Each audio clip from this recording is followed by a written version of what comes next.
আসসালামু আলাইকুম রহমতুল্লাহ।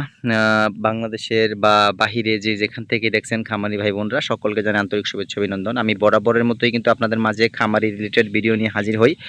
ক্ষণেক সময় ঘাস চাষের, ক্ষণেক সময় মাছ চাষের, ক্ষণেক সময় গবাদি পশুর প্রত্যেকটা ভিডিও আপনাদের যে দৈনন্দিন জীবনে খুব কার্যকর। যদি আপনি এই লাইনে আসতে চান সেক্ষেত্রে অনেক হেল্পফুল বা উপকারী হবেন আমি মনে করি।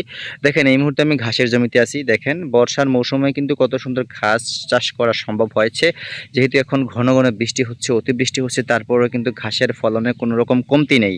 এটা আমি আপনাদের বোঝানোর জন্যই মূলত এটা ভিডিওটা করা, যে বর্ষার সময়ও হলেও অতিবৃষ্টি হলেও আপনি ঘাস বাম্পার ফলন নিশ্চিত করতে পারেন যদি আপনি যত্নশীল হন। সময় মতো আপনি ঘাসের যত্ন নিতে পারেন এবং সার ওষুধ দিতে পারেন, তাহলে কিন্তু সম্ভব এরকম বাম্পার ফলন। আপনি প্রকৃতি আপনাকে কখনোই ফলন ঠেকাতে পারবে না যদি আপনি প্রকৃতির সাথে লড়াই করে ভালোভাবে সঠিক গাইডলাইন নিয়ে ঘাস চাষ করতে পারেন।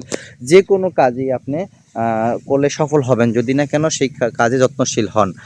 আর যারা মূলত ছোট খামারি, যে দুইটা একটা গাভী পালন করবেন, তাদের বলতে চাই আপনার বাড়িতে আশেপাশে যদি কোনো পরিত্যক্ত উঁচু জায়গাও থাকে সেই জমিতে নির্বাচন করে আপনি ঘাস চাষ করতে পারেন। দেখেন এটা কিন্তু একটা পরিত্যক্ত জায়গা, সেখানে আগে সবজি চাষ করা হতো। এই যে দেখেন এখন সবজি গাছগুলো জরাজীর্ণ হয়ে গেছে, আর পাশাপাশি অল্প জমি নিয়ে কিন্তু এখানে ঘাস চাষ করা হয়েছে।